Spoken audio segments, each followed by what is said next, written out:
Welcome to GovCom It's a Vibe, the show where we pull up a chair, pour something cold, and talk federal contracting like actual humans. The wins, the lessons, and the stuff nobody ever puts in a press release. Surf's up! GovCom It's a Vibe is hosted by Alexa Choi. Hello, and welcome to the very first episode of GovCom It's a Vibe. I had to rebrand because there were a lot of podcasts out there with the same title as GovCom Unfiltered. And I was like, all right, look, we need to do something different.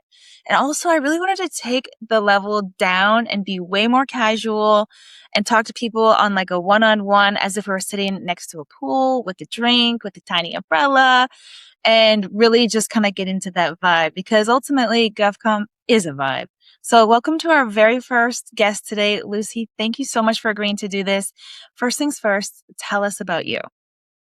Yeah, well, thank you for having me. I am incredibly honored and super pumped to be here as your first guest. So, I am Lucy Martin. I'm a chief growth officer at a federal IT services firm in the industry. I have been doing this kind of world my whole career, one of those odd folks that have been living and breathing federal contracting, business development, capture, research in this field for 20-ish years. Also grew up in the area. So one of those folks that just has the federal contracting bug from an early age. And just do it all day, every day now, leading a team of awesome folks, proposal managers, capture managers, and customer engagement leads.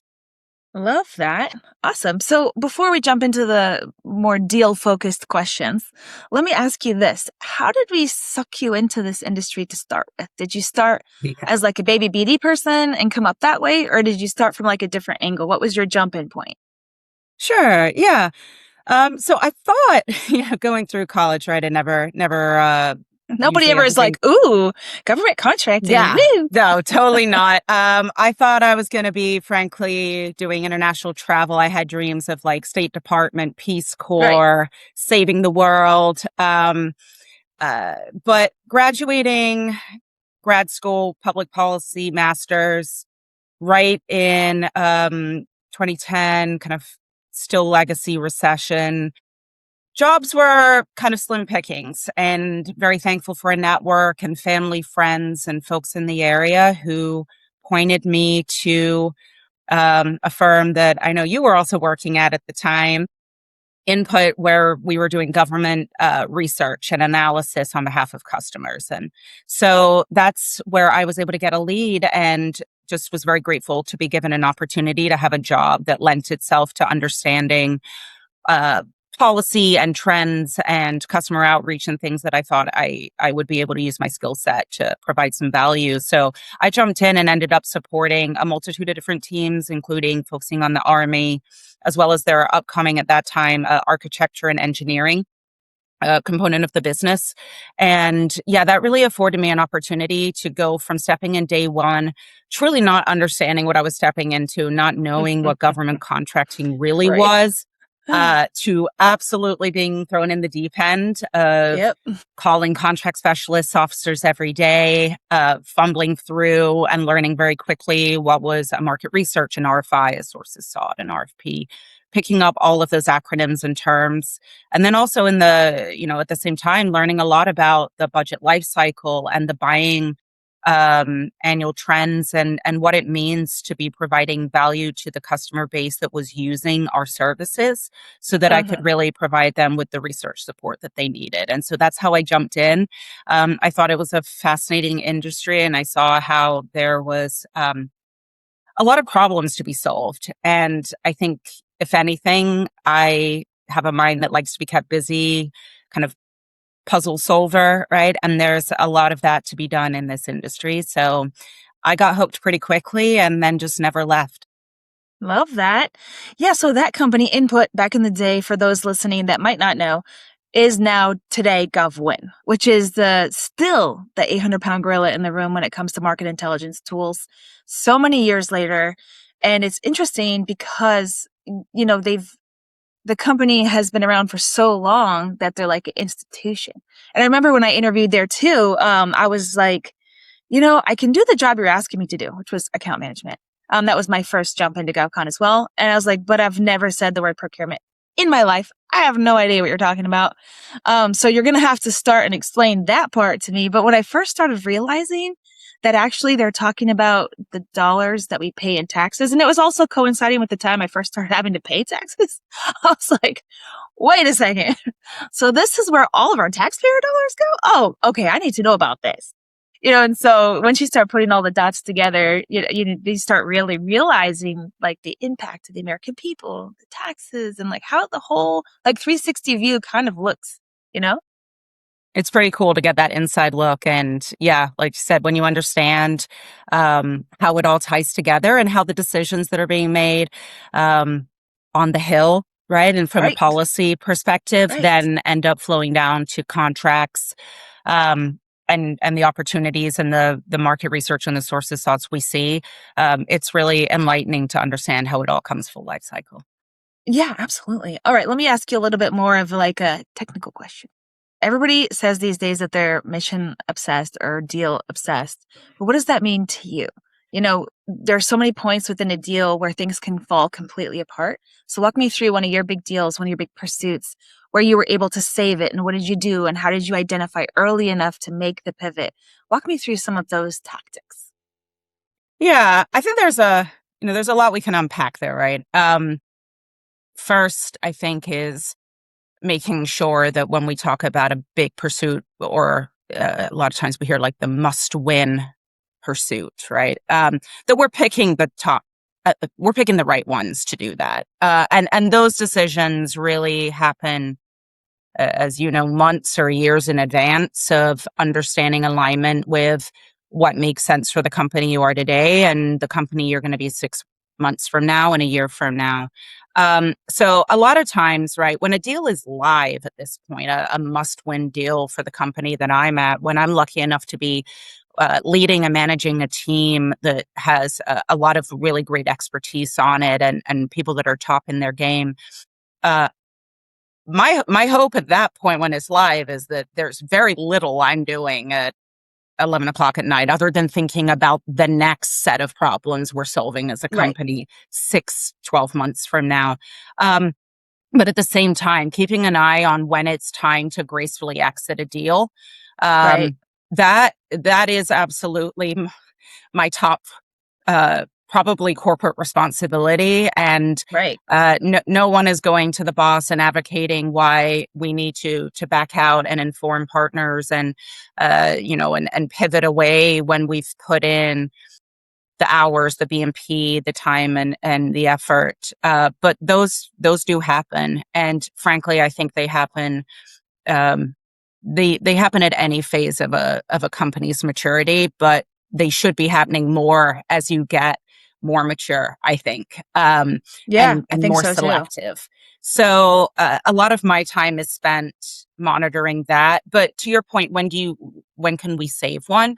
Those have happened. That doesn't always reflect to a win, but sometimes you're going to put forward your absolute best effort and know that you're assessing for those friction points. You're looking for the gaps or the consultant advice that you needed that wasn't there. And there have absolutely been times where we've been able to rally as a team, thanks to, I think, a unified effort and really strong communication across the team. You need a team that feels comfortable to raise a hand and flag a risk or a concern. And I would say I'm grateful enough to work with folks that are comfortable enough to do that. And we can work together to figure out that way forward. So that's really where I feel like I spend hours of my day on any day, is just making sure that we're focusing on the right things, that we're saving the right things, and that we're letting go of the things that we need to let go of. And it's amazing how much time, effort, and brain power it takes to do that well. Yeah. Definitely. So how many gates do you guys have? So, and the next question I'm going to ask you about, so you can put it on deck in your brain, is about the color team reviews and Striply and how that whole process needs to evolve. And I always call it the confetti team reviews, just because I like to be a smart ass. But let's go back to the first question. So, every company does it a little bit differently, but you'll notice that companies that have a high PWIN, they have very strategic gates, and they're always at the same place because your decision analytics have to be the same every deal if you're going to be making decisions based against, the same strategy. And I know strategery is something that this industry is not known for on that side of the house, but love to know your thoughts on the gates. Yeah. And this is something that we've had to mature as we've grown a company to the point we're at now, where when you get to the point of having multiple business units, multiple folks that are sourcing deals, it's inevitable that you're going to have competing priorities, and everyone thinks that their deal is the most important or the prettiest and the one we should spend all the time on.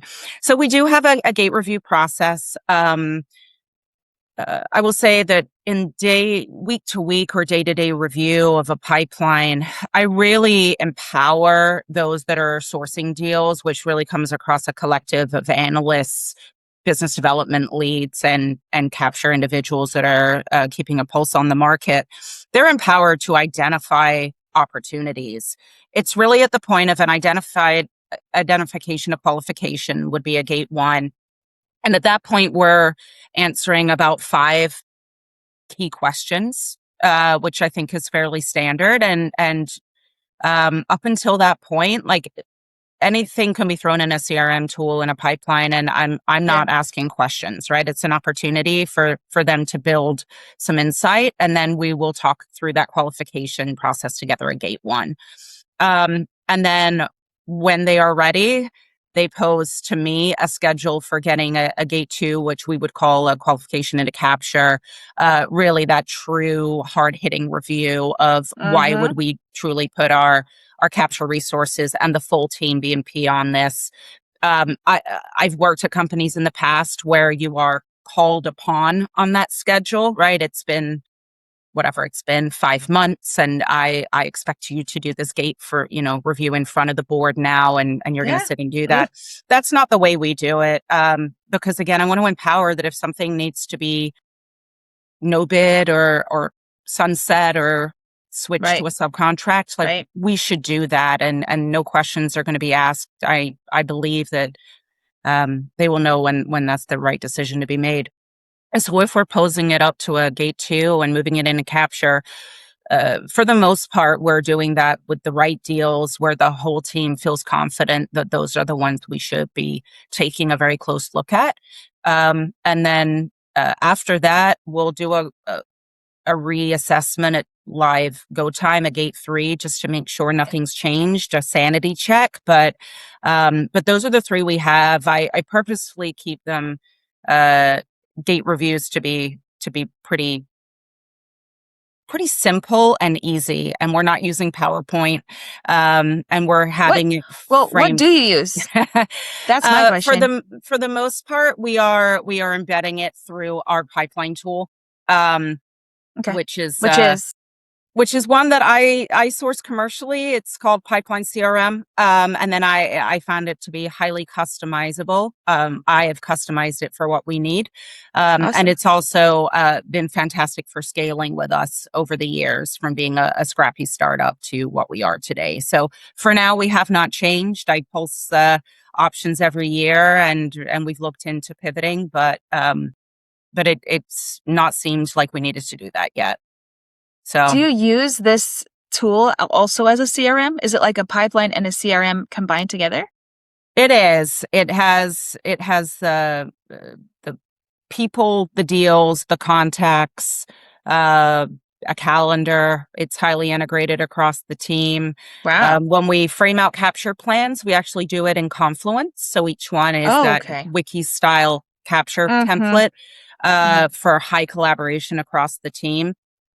And we are generally a fairly anti PowerPoint culture, and same. So we like those tools, right, where everyone can get in there and you can see each other working at the same time, and there's no passing it back and forth, or no lost in translation between what version we're supposed to be working on.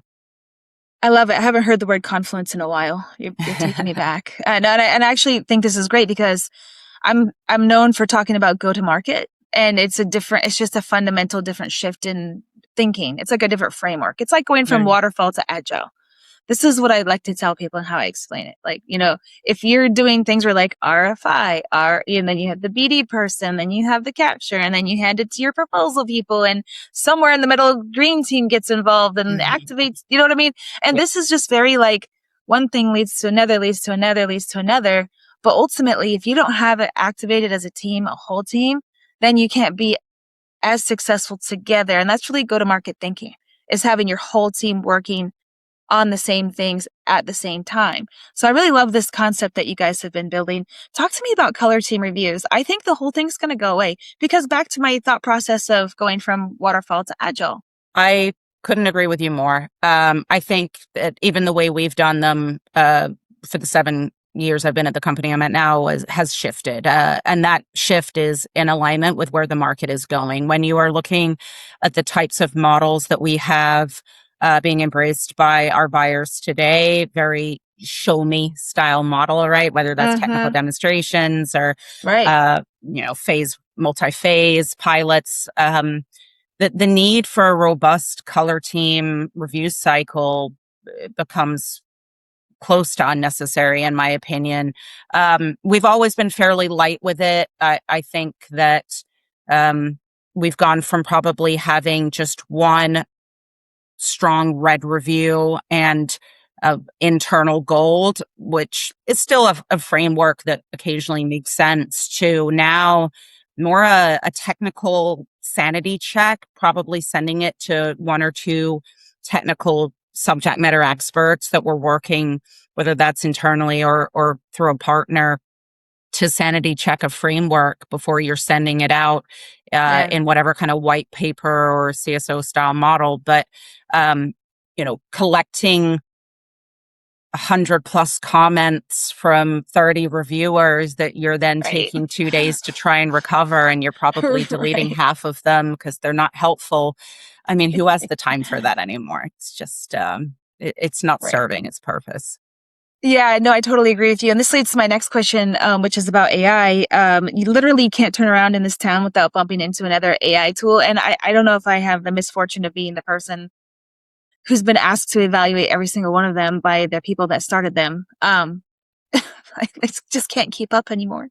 Like Gov fill in the blank tool, Gov equal, Gov this, Gov that. Like it's just a lot. So, how do you evaluate new tools like AI tools, and how do you make sure that tool is going to really fit the purpose of what you need it for?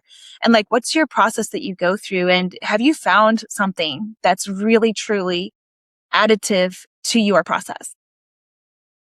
So we are, I would say we have been slow, cautious, but open to the AI in federal growth trend. I will say we found it mostly in a framework of parameters that myself and some of the other leaders have put in place through a growth specific AI policy. So we start with that, right? What are our expectations for the team? Right. Because I think if you don't have your boundaries or your expectations, it becomes hard to analyze new tools if you don't know what you internally find to be acceptable or not acceptable. So we have a framework that everyone in the growth and solutions team are held to. And we also flow that down to partners. It is part of our teaming agreement Exhibit A process. If they're not meeting our expectations, really, they are not going to get their work share. Yes. And our expectation when it comes to, let's talk first. A lot of these tools serve the proposal writing, right, or the solutioning and writing aspect. So when it comes to that, our expectation is you're using it to bullet out ideas or concepts, call it more like a strong pink team, if you were to go back to your old school color review phases. And we're expecting human refinement after that. And so we internally do have an enterprise chat GPT license. We are trained on it. We have trained everyone that's going to be interacting with it to use it properly and get the most value out of it, right? What do proper prompts look like? Things like that.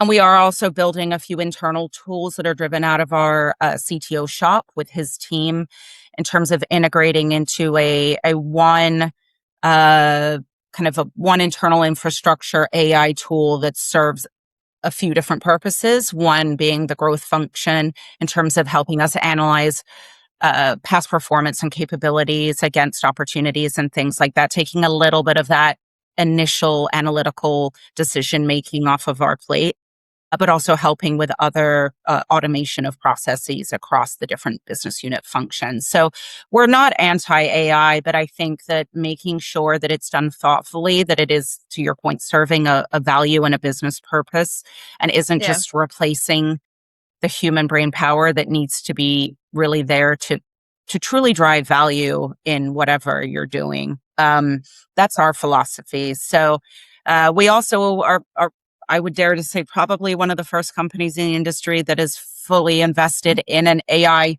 checker. So we are holding all of our folks to an expectation that there are certain parameters or thresholds of this was likely AI generated that we are willing to accept, and if it goes beyond that threshold, we will be asking for rework. Oh, wow. That's so interesting. I'm really interested in how you hold your teaming partners accountable. What does the language say in the Exhibit A? So I'm a big fan. Let me go back just a quick second. I'm a big fan of really being creative in Exhibit A, right? So Yes, me too. I was talking to somebody about a capture deal, and I was trying to convince them I'm running capture for one of my customers, right? And I told them, like, look, you can prime this by yourself, and you might win, but you probably won't. You're going to need a team. And he's like, well, if I get a team, then I have to this and I have to that. And they're going to come to me with their hands out. They're not going to bring work to the vehicle. I was like, well, you put it in the Exhibit A. Yeah. like literally Exhibit A's are where you get what you want, and you have to put your expectations, and it shouldn't be a template. Like, work with your contracts people and get what you want written down in there. And then it's an expectation from jump. So it's like, I would love to know from your perspective that AI piece, what does it say? If you're willing to share. I mean, this is kind of like a deep cut. Absolutely. One, I just couldn't agree more, right? I think that that's always been my philosophy with Exhibit A's, and perhaps it comes out of being a parent, but generally it's like, Right. you're going to set somebody up for success. Right.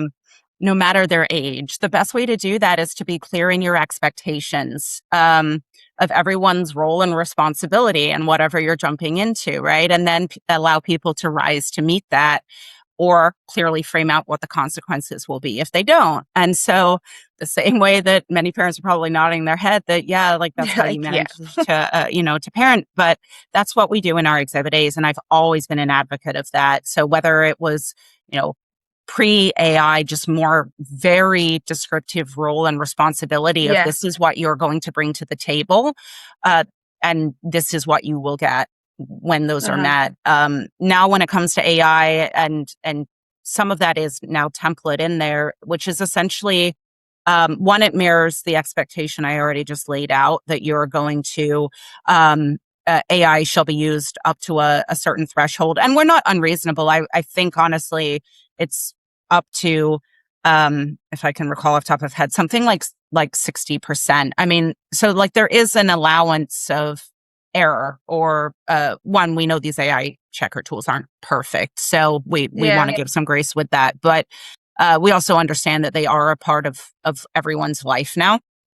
But it does say, full transparency in there, that we will be running it through an AI checker tool that we have, and that if it comes back, we will be asking for rework if needed.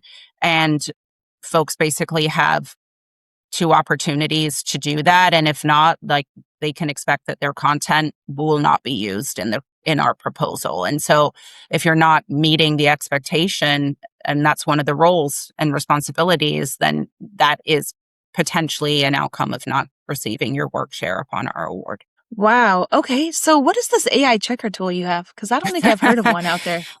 We're using the good old industry standard of the Turnitin tool. So it's the same one that most would be familiar with from their university or collegiate days. That would be, it also, of course, checks for plagiarism and reused content.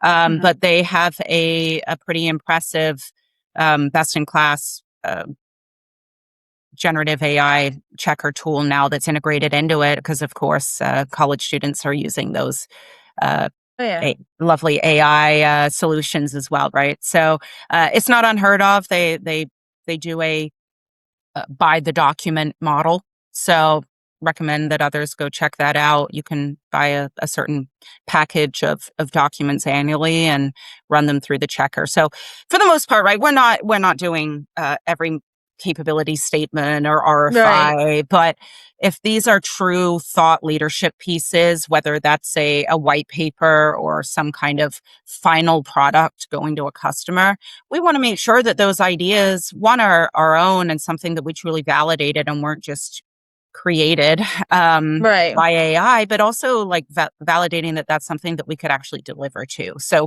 that's really where my concern comes from, is we don't want something to get lost that's created and fabricated and then not human validated, and then we're expected to deliver to that. Yeah, no, I think it makes total sense. It's just I've never heard of those checker tools. Maybe it's because I've been out of college for so long that they didn't exist back then. Right. And so you can run any document through any generative AI tool and ask it, like, what would you think the threshold of AI usage is? But what I found is when everyone in the company is using their generative AI of Right. choice, they're generally going to come back with completely wildly Right. different results, and you could run the Right. same document through 3 or 4. So the point of this was, let's create it in a very standardized way. Right. One, I do think it is a validated and best in class solution, but it also, if everyone's documents are being run through the same tool, Yes. you're being Right. held to the same standard, and that Right. was, from a fairness perspective, that was important to me. Awesome. And the tool is called Turnitin? Mm-hmm. Huh. Yeah. Cool. Well, Authenticate's Turnitin solution. Mm-hmm. okay, interesting. I'm gonna go have to look that up now. So Lucy, in 2025, the bottom sort of dropped out of the market, and it was like sirens in the background and the ground shifting under our feet, and it was just a lot of things happening at one time with a lot of uncertainty. And I Sure. know companies that are small or companies that have a status like Penguin is the service disabled veteran owned company. And nobody knows what's happening with T4 and G2. Does it exist? Is it like somebody said they put it in the freezer? Like where's this freezer? I don't know. There's a lot of things happening, Lucy, out there in these streets. So how do you as a leader take a look at everything and then kind of like be able to do two things? Talk to your other C-suite folks and make sure that you let them know that you're ahead of the curve on everything, and then also talk to your team to give them that like comfort that it's going to be okay. I feel like that's a tricky spot to be in, honestly. It is. I have found over the years, and seeing that the way that different folks work in the industry, I think it's very easy to be pulled into the noise and the rumors every day that are, frankly, nothing more than a distraction, right? So the biggest thing I'm always focused on, and I really push, I would say, and encourage the team to think this way, is if you're going to share a market trend and inside a news bulletin, a rumor, I'm really only interested in what does that mean for us? And so I try and be very mindful of that as I'm watching, whether that be budget adjustments or reorgs at the customer level, or Right. big political and global news events. So what does it mean for us? And a lot of times, if you really step back and analyze, sometimes if it turns into a trend, there is something there to be considered. And I am meeting weekly with the leadership team. Quarterly, we do business unit growth market trend reviews where business unit is talking exactly through that. What are the trends and the changes that we have seen over the past 6 months? And what, if any, adjustments are we making to embrace that moving forward? But frankly, more than quarterly, I'm not sure that there's a need to be wildly pivoting day to day based on things like that. And that really was our philosophy in 2025, was to pull it back to your question, is yes, it was a tough year, but if you've been setting up a company with a vision of who they are and what they really do in the industry. For the most part, staying steady in the course of that, I think serves you in the longer term than making too many aggressive changes. At least that was the way that I found it worked for us. So yes, we did navigate some tough times and some contracts that were terminated. I think most folks felt that, but really staying the course on what we knew were the most important customers for us to be serving or bids for us to be focusing on. We were able to navigate that fairly well and overall come out pretty net even in terms of who we were as a company.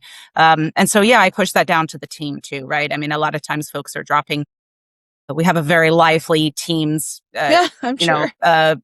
environment with lots of chats. And so if you're going to drop a news article in there or something, Yeah. I really ask, like, put some context. Why are you sharing this, and why do you think this is important for our team? And if anything, what Right. would be the impact for us? And if there's not really going to be one, then perhaps we just put it in the distraction and noise category and wait until we know a little more. Yeah, no, I totally agree with you on all of that. And I feel like it does 2026 moving forward, 2027, if you've read the budget and all that, it is going to require a different approach and a different strategy. But other than that, really being true to the company you started, the company you're growing, the company that, you have a vision as to where you're going. All of that takes strategy, Lucy. And as I mentioned, that's not like a strong suit for a lot of companies. I'm not insulting any companies out there listening to this. You guys probably do strategy. But I always talk about how, a lot of times folks start a GovCon and then they win some contracts and then they're just off to the races. But there really has to be the upfront thought of like, what are we doing here? What does the future look like? And how do you work backwards from that? And since, on the technology side and the government side, things are changing so fast, staying the course in the middle, like you said, not pivoting every other day to try to like match what's going on probably serves the team very well. Stable, Right. calm. It's true. Yeah. Yeah. And there should be, to your point, there should be change and growth. Yes. Just the same way as any of us would probably not, you don't want to be the same person you were 10 years ago or Right. maybe even 6 months ago. And that's okay. And same for any company. There should be growth and change and maturing year to year. But that's big picture, right? Right. It doesn't mean you have a new identity every day. It just means that you're, adjusting for what your customer needs or where you can be the best company. And so it's certainly a balancing act. And I think that's what that strategy side is all about, is when is it time to embrace something? And then where do you let the rest of it go? Awesome. So, being a badass lady in a man's field, what do you think about like leading as a woman versus leading as a man and like showing up for the team and like what's your personal leadership strategy and thought and how do you show up for them? And do you think about that when you're on calls and you look around or you go to an industry day and there's a line for the men's room but not a line for the women's room? I think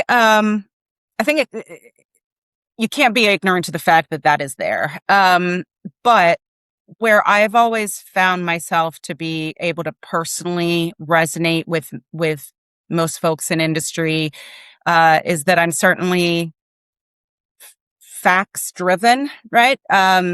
Sticking to a case of whatever the topic is that I'm talking about based on facts, and then also being transparent and honest in whatever the topic is. And so I think if you stay authentic to yourself, transparent and honest, and then also based in the facts of whatever it is we're talking about, one, I've found that gets me far with whether it's my internal leadership team or talking to my boss and explaining why we should invest in one deal and let the other one go, right? It's hard to ignore facts on the table. So if I keep it based on that, you're going to get, I have found more often than not, the respect or the time or the impact that you're looking to have. And I do my best to drive that forward with my team. I don't think when I look around or with the team that I'm managing that I'm particularly mindful of perhaps I should be more of being like a woman leader for them, but more about just staying true to who I am. And yes, a lot of times that does mean providing some pretty honest feedback on where folks are doing well and where there's room for improvement. But at the end of the day, with the right person, I've generally felt that they appreciate that, and I've certainly received a lot of feedback over the years uh, that a lot of trust is built in those times of having honest conversations. And so, as you know, if you don't have trust or, open communication in this field, it's not going to get you very far. Right. Yes. No, absolutely. Okay. Random tangent question. And then I'll ask you my last question. Random tangent question. One of the things that Forum does is we do a lot of consulting around events.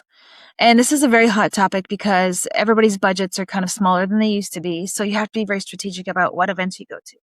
Putting your events calendar together a year in advance, and AI makes that a lot easier, by the way. Doing that without AI was such a pain. But putting your events plan together for a year in advance and then mapping the events to your pipeline and then preparing for those events in a way that makes like the outcomes guaranteed. So how do you pick the events that you send your team to? And how do you decide what you're going to go to? And how do you hold them accountable for outcomes? Forever a struggle. I would be lying if I said that part of the job is easy. It's not. It's not. But so when it comes to picking events, I will say I think we've become I think my thoughts on it and the maturity of the company has shown a lot of growth over the years. We are definitely very selective as a company, and to get to your point of what I personally am attending, highly selective with that as well. So we do our best with the facts and the knowledge you have of what events are truly going to have not just the customers that you want to hear from or get in front of, but from my perspective, a lot of times, right, if a customer is speaking at an event, you are getting the same information that's generally public and that they've been approved to speak on. So that is one part of it. I think it's an opportunity to then leverage that as your follow-up. And so if there's value there, it's something we consider. Are there teaming partners or industry folks that we need to get some face time with? Absolutely. We'll consider that as well if it's part of a strategic capture plan or a strategic partnership that we're trying to develop. I'm very, very mindful of professional development for the team that I manage. And so when it comes to the more just industry networking events or just exposure to a lot of the amazing people that work in our small world community of GovCon, at this point, I'm highly encouraging the folks that are 5 years or less experience in GovCon and working for me to go to as many of those as they can. And that's purely for them to build their network, get exposure to how different companies are pitching. So I'm not really going to those anymore. If it's pure just GovCon networking, I'm encouraging them to be hitting as many of those as possible. When it comes to agency specific events or particular, kind of like niche fields, special operations, for example, we have people on the team that would be the best delivery folks to attend those and speak knowledgeably in a way that is again, not my world. So we really are trying to match the best expertise to the event. And that is something that we do across the team. And then my time is mostly served in things that would be more of a C-suite or higher level engagement event, some for networking purposes, and then a lot of times for my own professional development, because again, you can't drink from an empty cup. And that's why I've always enjoyed the forum events, particularly those that speak more to the women in leadership community, because there's very few events like that out there. And so for me, I always come away with some thoughts on my management style, my communication style, or something that I wouldn't get otherwise. So those to me hold a lot of value. And yeah, when it comes to bigger marketing and branding, having a events calendar tied to your strategic growth plan, and then also tied into your overall corporate branding, Yeah. marketing, social media presence. This is something that Oh I have boy. leaned in much more in the past 6 months. And we do have an awesome director of communications and marketing at the company. And I work with her on what are the posts that are Yeah. going to align with the areas where we are going to be bidding opportunities. And so it all ties together, right? Thoughtfully curating Yeah. those messages before you're going to events or before a bid comes out. That's all part of the plan. So yeah, something that is not lost on me. It takes a lot of thought and planning, but I think it's a very important part that maybe some folks aren't focusing on. I love it. No, that's a huge part of Forum's go-to-market thought process is you really have to figure out your ICP, which is your ideal customer profile, and have some strategy way up front. Get your StratCom locked down, get your founder-led growth strategies running, right? And then have that all tied to your pipeline, your events kind of piece plugged in, and then have your BD capture people working together with your delivery. It's a whole thing. Anyway, Yes. but yeah, no, most companies, especially the companies that have the opportunity to, are not doing it. You're like, what?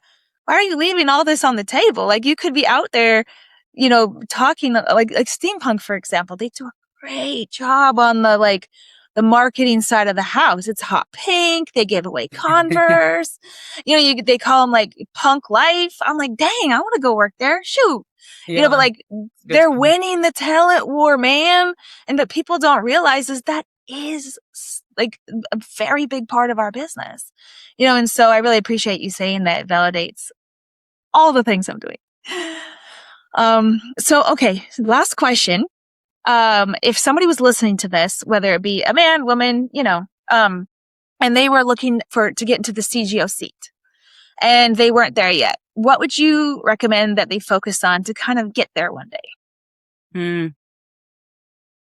I think the CGO spot can be hit from a couple of different angles, but if they were going to build a career path to get there, it certainly, I would say, requires the experience of having been a doer, right, on the growth team. So whether that's as a capture person or a true customer engagement lead or a proposal manager who more often than not in small businesses is probably doing way more than just managing a proposal, probably Right. doing capture and teaming partner management and flagging gaps. We've all seen that that's part of it, because you cannot create a vision without truly understanding the work that goes in to making that Right. vision come true. So that would be one aspect, but then not shying away from understanding that bigger picture from a budget and policy perspective, which kind of feels like it takes this conversation full circle back to talking about input, because the opportunities you're seeing out there are not just dropping on Right. Sam.gov Right. out of nowhere, right? Right. So understanding how decisions are made, how representatives and congressional members are being influenced and messaged to, how that's impacting what they are voting for or advocating for, and then how that plays into budget documents and all the way back to what we see as true opportunities and what gets passed down to program offices. Um, it, it doesn't necessarily mean you have to go get a public policy master's degree like I did, but it certainly would serve someone to understand how that Yeah. all ties together. So those would probably be my Yeah. two pieces of advice, right? Is having done the work, that truly Yeah. rolling up your sleeves and having put together bids before in some capacity, and then also understanding that bigger picture of how a bid plays into the entire government life cycle. Yeah, no, I found it really interesting when I was working for Bloomberg Government. They had two sides. They had the political side and they had the BGov part, which was Mm. the tool that was competing with GovWin. And I spent a lot of time with the political side of the house, and I was just like, wow, this is fascinating that they have both sides in one tool. And then I would always go over there and be like, what are the bills on the floor and who's voting for what, and that's actually a piece of the business that I think a lot of us in like the BD capture growth roles don't talk a lot about, because it seems like it's way upstream, but actually it's way upstream, but that stream hits you, and understanding how and why is very critical. It's like following the money, but like, where did the money come from?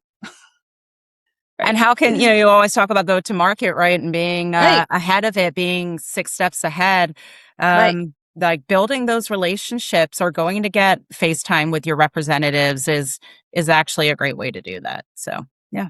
Yeah, I love that. Wow. Well, thank you so much, Lucy. I really appreciate your time today on this podcast. And I look forward to seeing you at the next event. Hopefully we can share a drink together. Absolutely. Thanks for having me. It was fun to be here. That's a wrap on this episode of GovCom It's a Vibe. The government and contracting world never stops moving, and neither do we. Be sure to subscribe, share this with someone who gets it, and come hang out again soon. For more episodes, more conversations, and everything across the Forum Podcast Network, visit govforum.io. Until then, stay chill, stay winning, and stay in the vibe.